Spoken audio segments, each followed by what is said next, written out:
Picture a movie theater. Now picture pulling it out of your pocket. That's what the Sony Xperia 1 feels like. It has a 21:9 screen, so it really gives you a cinematic viewing experience, and that's because of that super tall display. But as with any Sony phone these days, it comes with a lot of baggage. Is the baggage worth $950? Let's take a look.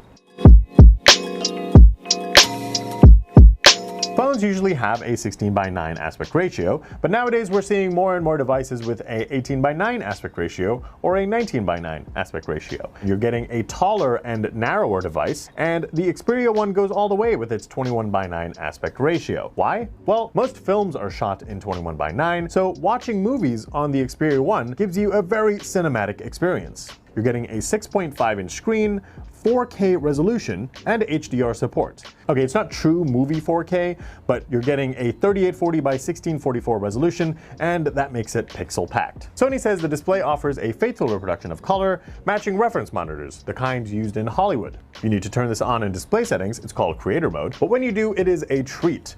Movies in Netflix, for example, have really natural colors. The 4K resolution keeps things looking sharp, and the aspect ratio ties it all down together for that cinematic look. But there are two problems. First, not all videos I watch on my phone are filmed in 21:9. Lots of YouTube videos, for example, Stranger Things Season 3 on Netflix, for example, is also in 16:9, so oftentimes you'll see black bars on the sides of content. Now you can pinch in to make it take up the full frame, but you're cropping in on resolution and content can get cut off. Second, the Xperia 1 screen doesn't get very bright. Yes, it's fine with apps like Google Maps and Twitter outdoors, but when comparing the darker scenes from Stranger Things between the Xperia 1 and the Galaxy S10 Plus, I could hardly make out what's happening on the Xperia 1 screen, whereas this scene was significantly easier to see on the Galaxy S10 Plus. Sony wants to give you this cinematic experience, but the Xperia 1, unlike a movie theater, is a phone.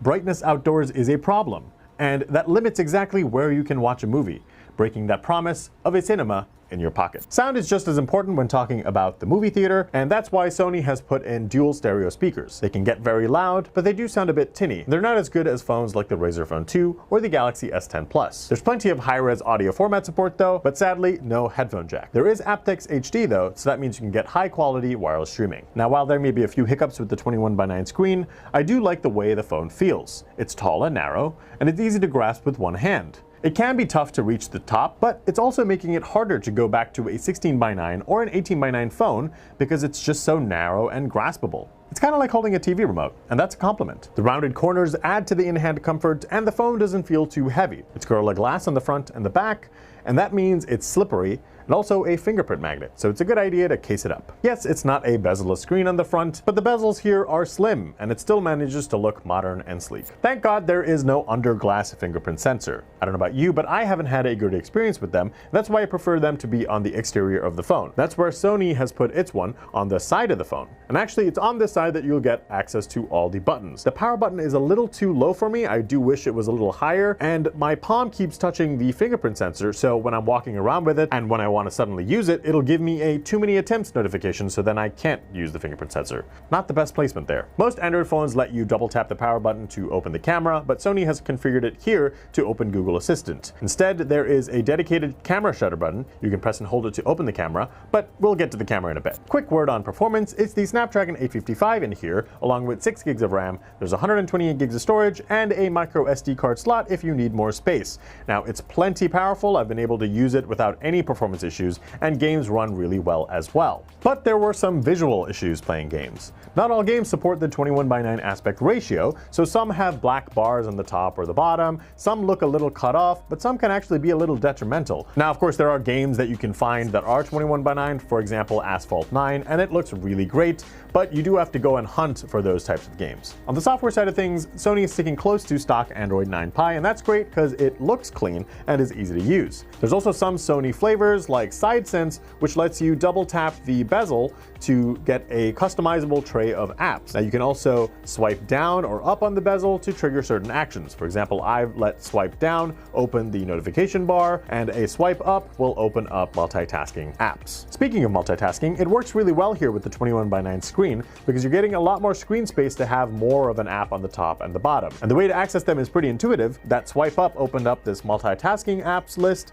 and I can put any two apps apps pretty quickly on the top and the bottom. It hasn't really made me use multitasking more though. I think the only phone that has made me use split screen is the Samsung Galaxy Fold. And that's another benefit with 21:9 screens. You can see more content when comparing it to an 18:9 screen or 19:9 screen, and the difference is even greater when comparing it to a 16:9 screen. That just means more content, less scrolling perhaps in apps like Twitter and Instagram. But while the software experience has largely been positive, I have run into a lot of bugs. For example, Bluetooth streaming, I can't put the phone in my pocket and listen to music because music gets all stuttery. I have to take the phone out and hold it in my hand. I also have an issue where I can't put it in my pocket for long because it just tends to do a lot of random things, like go into the system settings, it opens up random apps. It even tweeted on my behalf once, and also turned on the LED, so I had to take it out to turn it off. On top of that, Instagram stories get cut off. The camera gave me an error once, so I had to force close it. And speaking of the camera, I also can't take photos while listening to music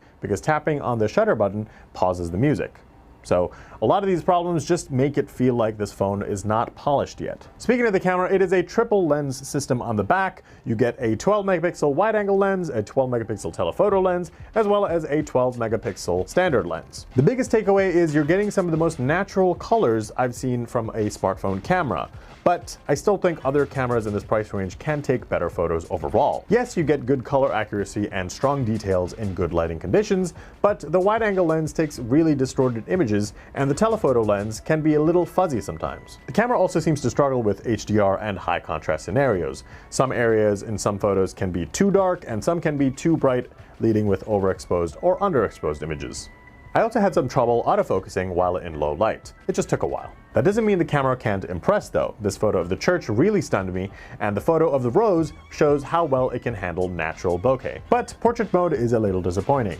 The details aren't as strong, and the blur outlines are a little fuzzy. It also doesn't seem to handle HDR well here at all. The Xperia 1 has an 8 megapixel selfie camera, and images look good with good lighting conditions, but otherwise there's nothing else to write home about. But it's videography that shines. Not the standard video camera here in the camera app, but a separate app called Cinema Pro. You can shoot in 21:9 4K HDR, and you get granular controls to make it look exactly how you want. It doesn't look as great at night, but if you have the right light, you can get some really nice colors. I just wish it came with some stabilization, as videos can look a little janky. Think 4K 6.5-inch screen. You're probably expecting Sony put a beefy battery in there, right? Nope, it's a 3300 mAh battery, and it does well for what it is. You can get to about 20%, 30% around 6 p.m. with some light to average use, but use a little more, use it for gaming, streaming, browsing the web, taking lots of pictures, and you'll probably need to plug it in before the day is out. In our battery test, we played a 1080p YouTube video over Wi-Fi with max brightness, and the Sony Xperia 1 only lasted 7 hours and 10 minutes. That's pretty dreadful.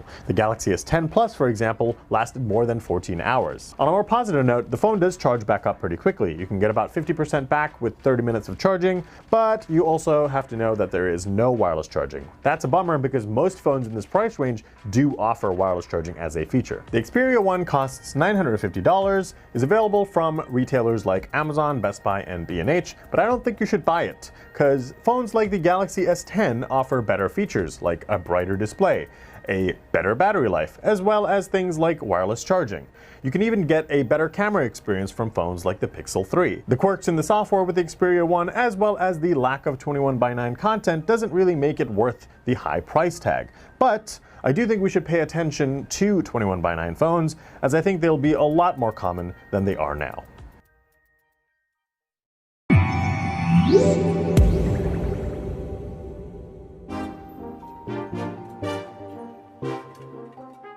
At Mobile World Congress 2019, everyone's trying something new. Foldable phones are abundant, there's a 5-camera smartphone, and plenty of 5G devices. Sony isn't doing any of that, but it is trying something new. The Sony Xperia 10, 10 Plus, and Xperia 1 are all phones with a 21:9 aspect ratio. What does that mean? Really, really tall phones. Let's take a look. The Xperia 10 and 10 Plus are Sony's mid-range devices. The Xperia 10 has a 6-inch screen with the 21:9 ratio, so it looks very tall. Most phones now use an 18:9 aspect ratio, but 21:9 means you're capable of displaying movies and videos in the same aspect ratio as they were filmed. That's what Sony's going for here. It's trying to make the media machines perfect for watching movies.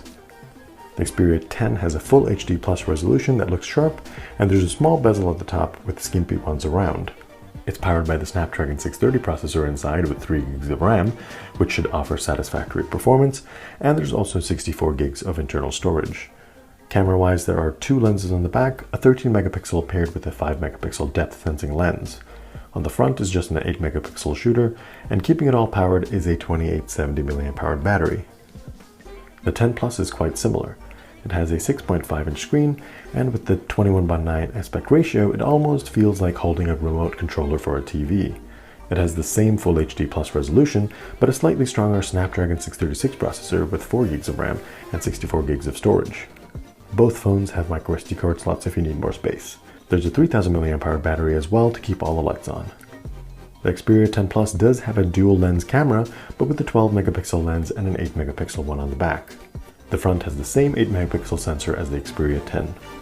Aside from a better movie watching experience, Sony showed off how multitasking would improve on its 21:9 phones. There are more ways to access split screen options in the operating system, which is running Android 9 Pie by the way, and the taller screen means you can share the 2 apps and see a great deal of each of them. It's definitely a step up from using split screen on other phones. The Xperia 10 comes in black, silver, navy, or pink, and the 10 Plus comes in black, silver, navy, and gold. Both will be available starting March 18th, but Sony hasn't shared price just yet. The Xperia 1 is the more interesting of the lot because it's the flagship. Sadly, we weren't allowed to use the phone or unlock the screen, but it feels substantial in the hand. It also still feels like you're holding a remote. It's just so long. There's a sizable bezel at the top like the others, with slim bezels around the rest of the screen. It's also a 6.5-inch screen, by the way, but the highlight is that it's a 4K OLED screen that supports HDR10. So you should get fantastic colors, and it's a brilliantly sharp screen. There is a fingerprint sensor on the side, as well as an 8 megapixel sensor on the front. On the back is a triple camera system, which is new for Sony. One is a 12 megapixel standard lens, the lens is a 12 megapixel telephoto, and the third is a 12 megapixel super wide lens, so it's a similar story as the Galaxy S10. The biggest feature here is the Cinema Pro camera mode that lets you adjust various things so you can feel like a true cinematographer on a movie set. The Xperia 1 is IP68 rated, has Android 9 Pie as well, and will come in black and purple in the US, but we don't know much else about the phone just yet.